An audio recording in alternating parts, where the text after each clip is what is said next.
आज खर्चा पानी में हम बात करेंगे चाय की। दुनिया के कई देशों ने भारतीय चाय को ये कहते हुए रिजेक्ट कर दिया है कि भारतीय चाय में कीटनाशक और रासायनिक पदार्थ तय मात्रा से ज़्यादा हैं और इनके पीछे क्या कहानी है, सच में ज़्यादा है कि कोई साजिश हो रही है, इन सब बारे में बातचीत करेंगे कि चाय की कदरदान, भारतीय चाय की कदरदान कहाँ कहाँ हैं, एक्सपोर्ट के मामले में हम कहाँ हैं, घरेलू खपत कितनी है, स्टेक होल्डर्स क्या कहते हैं और भारतीय चाय का सही होना कितना ज़रूरी है। इन सब पहलुओं पे, इन सारी बातों पे आज के बुलेटिन में हम विस्तार से बातचीत करेंगे। नमस्ते, मेरा नाम सिद्धांत है और आप देख रहे हैं खर्चा पानी। Brought to you by 5paisa.com. Investing made easy and rewarding. Download the app now. गेहूं के बाद विदेशों से भारत की चाय को लौटा दिया गया है। खबरों के मुताबिक अप्रैल से मई 2022 के मध्य तक कई देशों ने चाय के कंसाइनमेंट्स को रिजेक्ट किया। चाय लौटाने वाले देशों का तर्क है कि भारत की चाय में पेस्टिसाइड्स और केमिकल की मात्रा तय सीमा से ज़्यादा पाई गई। पेस्टिसाइड्स यानी कीटनाशक जो होते हैं और केमिकल तमाम जो होते हैं, दवाइयाँ वगैरह डाली जाती हैं, उनकी बात हो रही है। ह्यूमन इम्फेक्ट के लिए इसकी एक तयशुदा मात्रा से ज़्यादा अगर कंज्यूम करेंगे तो वो जहर है। भारतीय चाय को रिजेक्ट करने वाले देशों में कॉमनवेल्थ इंडिपेंडेंट नेशन यानी पूर्वी यूरोप से लेकर एशिया के कई देश शामिल हैं और इनमें ईरान भी है।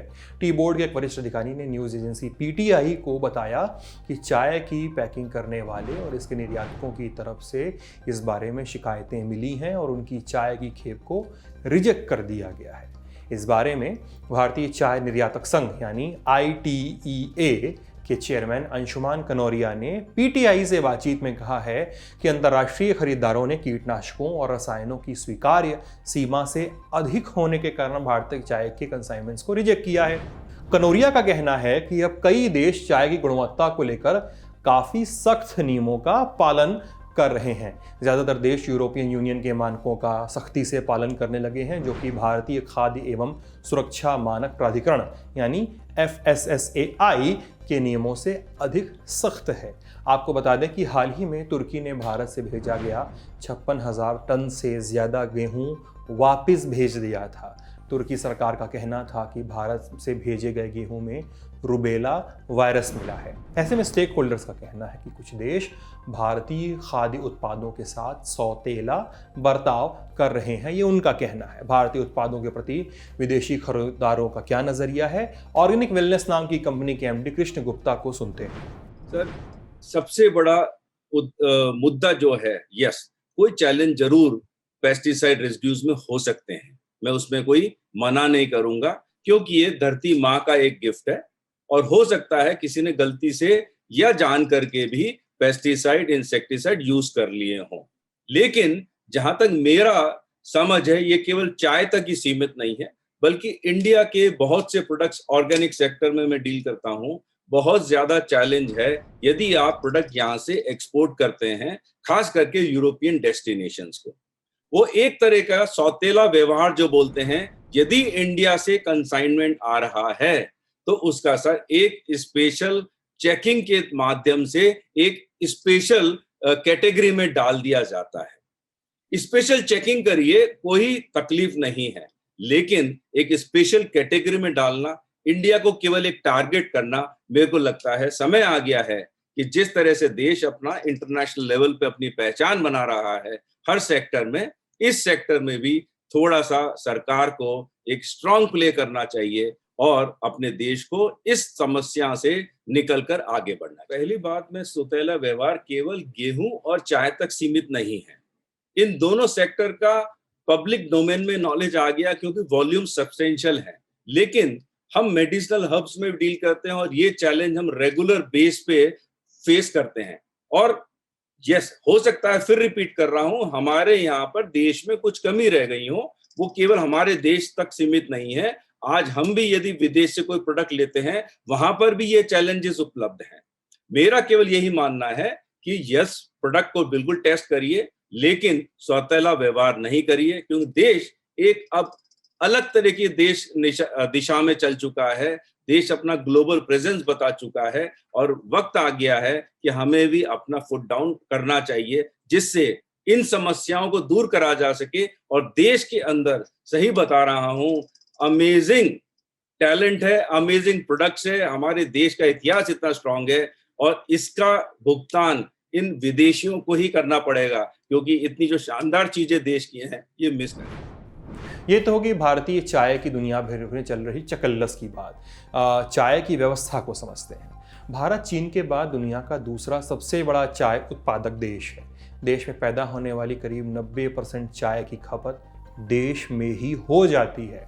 इसका अंदाजा आप ऐसे लगा सकते हैं कि वित्त वर्ष 2021 में करीब 100 करोड़ किलो से ज़्यादा चाय भारतीय लोगों ने ही पी। जो भारत में पैदा हुई उससे 100 करोड़ किलो से ज़्यादा चाय भारत में कंज्यूम होगी, जबकि 2021 में ही भारत ने करीब 20 करोड़ किलो चाय का एक्सपोर्ट किया। रुपए के लिहाज से देखें तो पिछले साल भारत ने करीब 5,250 करोड़ रुपए की चाय विदेशों में भेजी थी। वहीं टी बोर्ड ने इस साल 30 करोड़ किलो चाय एक्सपोर्ट का लक्ष्य रखा है। रूस, ईरान, संयुक्त अरब अमीरात, अमेरिका और चीन भारतीय चाय के प्रमुख खरीदारों में से हैं। इन देशों में भारत की शानदार असम, दार्जिलिंग और नीलगिरी जैसे फ्लेवर वाली चाय की खूब डिमांड रहती है।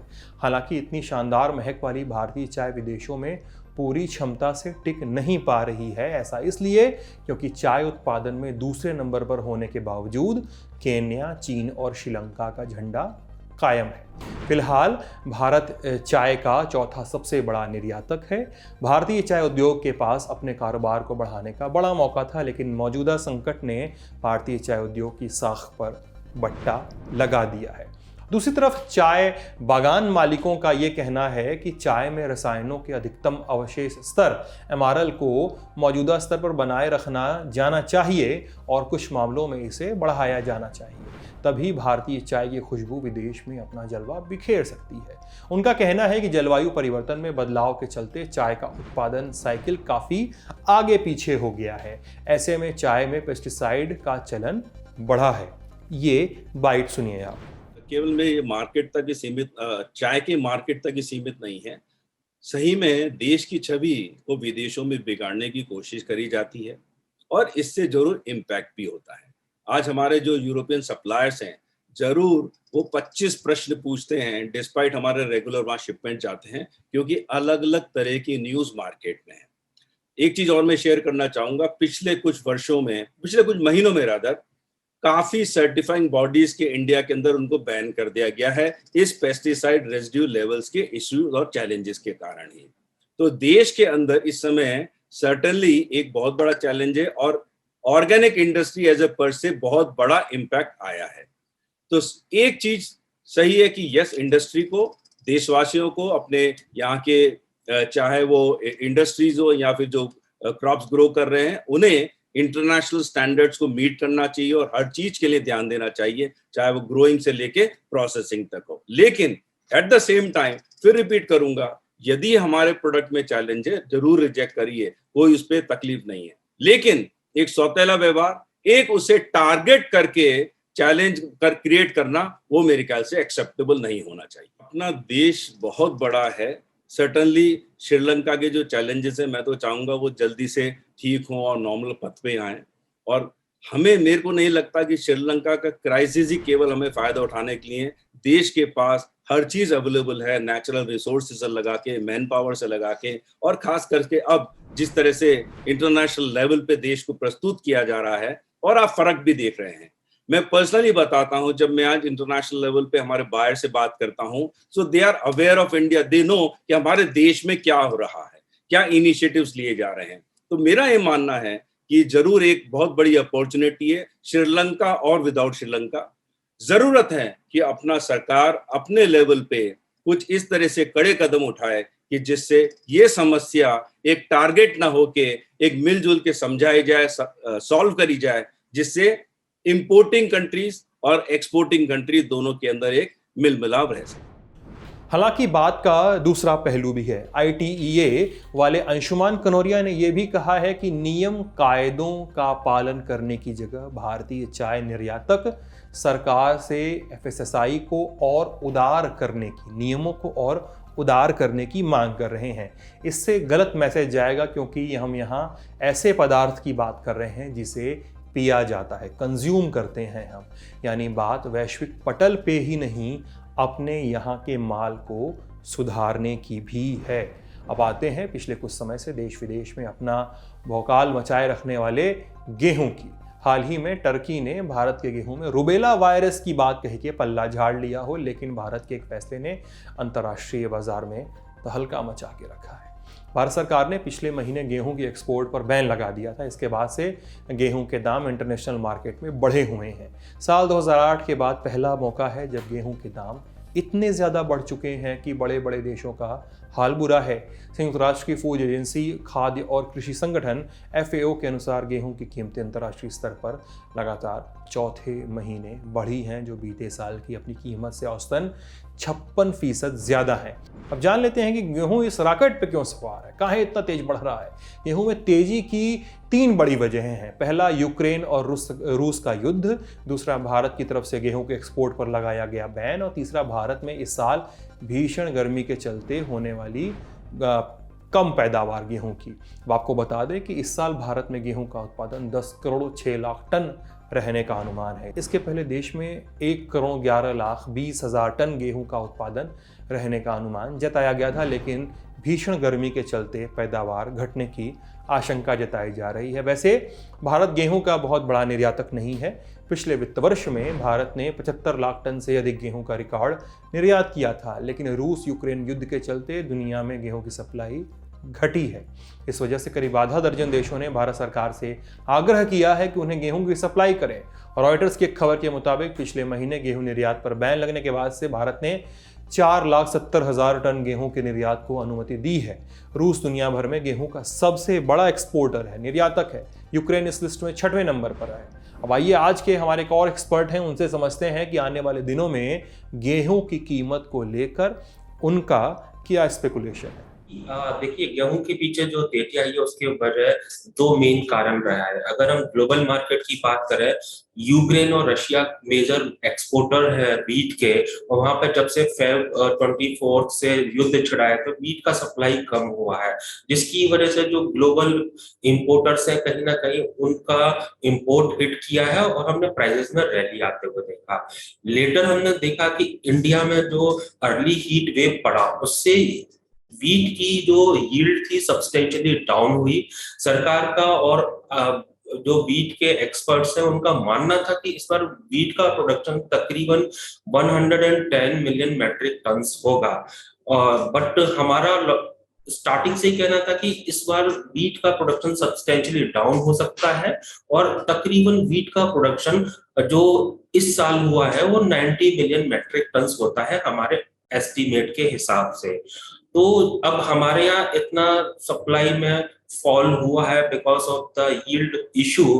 इसका इम्पैक्ट हमने सीधा का सीधा not only in the domestic market, international market में भी आते हुए देखा है। और देखिए, सप्लाई कम है और एसेंशियल कमोडिटीज है।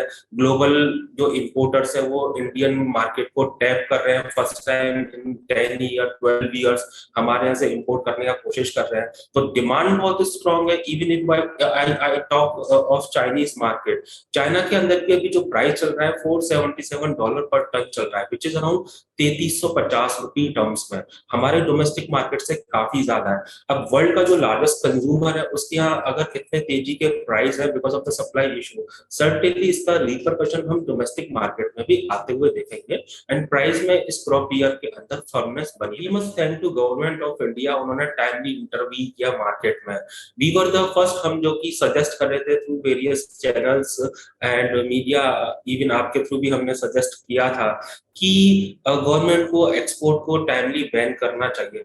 कहीं ऐसा ना हो जाता कि 2400 के भाव पर तो हम एक्सपोर्ट कर रहे हैं और 4000 के भाव पर हम इंपोर्ट करते हैं। And I think we must thank to government कि टाइमली उन्होंने इंटरवीन किया एंड सिंस देन हमने देखा प्राइसेस के अंदर स्टेबिलिटी आई है। सी मंदा तो नहीं आएगा क्योंकि डोमेस्टिक कंजम्पशन भी काफी स्ट्रॉन्ग है। और देखिए, जिस तरीके से FCI ने टारगेट रखा था इस बार बम्पर प्रोक्योरमेंट करेंगे 44 मिलियन मैट्रिक टन्स का, वो 20 भी नहीं कर पाए। कहीं ना कहीं डोमेस्टिक सप्लाई टाइटनेस है, तो इसका फर्क देखने को मिलेगा। एंड आने वाले महीनों में हम तेजी आते हुए देखेंगे प्राइस में। एज ऑफ नाउ इस स्टेप के चलते और थोड़ा सा मार्केट में कंफ्यूजन है, थोड़ा र्यूमर भी है कि हो सकता है कि गवर्नमेंट अब स्टॉक लिमिट ना लगा दे, तो प्राइस एक्टिविटी देखिए साइडवेज हुई है, प्रॉफिट बुकिंग बिल्कुल नहीं आया, और सप्लाई टाइटनेस की वजह से हम इवन एक्सपोर्ट फर्दर नहीं होता है तो भी हम प्राइस के अंदर मंदा आते हुए नहीं देखेंगे। ये तो हो गई बड़ी खबर, गेहूं की बात, चाय की बात। और जानते हैं एक और ज़रूरी खबर। आज सुबह से बहुत जगहों पे खबरें चली कि जो नोट है, करेंसी नोट है भारत के, उस पे उनके कुछ सीरीज़ के नोट्स पे फ़ोटो बदलने की बात हो रही है। आरबीआई विचार कर रहा है, ऐसी खबरें चली। इन खबरों को विराम देते हुए आरबीआई ने साफ कर दिया है कि भारतीय करेंसी में महात्मा गांधी की तस्वीर की जगह कोई दूसरा चेहरा नहीं आने जा रहा है। अब इस बारे में केंद्रीय बैंक ने प्रेस रिलीज जारी करके साफ किया है कि ऐसा कोई प्रस्ताव नहीं है। हाल ही में कुछ रिपोर्ट्स में ये कहा गया था कि रविंद्रनाथ टैगोर और पूर्व राष्ट्रपति एपीजे अब्दुल कलाम की फोटो दिखाई दे सकती है। रिपोर्ट्स को फर्जी बताया गया है। और ये था आज का खर्चा पानी। आपको कैसा लगा हमें ज़रूर बताइएगा वीडियो के कमेंट सेक्शन में। अपने सवाल, अपने सुझाव और अपनी शिकायत और जो भी विचार आ रहे हो मन में, उन्हें लिख भेजिए कमेंट सेक्शन में। हम पढ़ेंगे, हम देखेंगे, हम बात करने की कोशिश करेंगे। अपना ख्याल रखिएगा। अब मिलेंगे कल। Good night.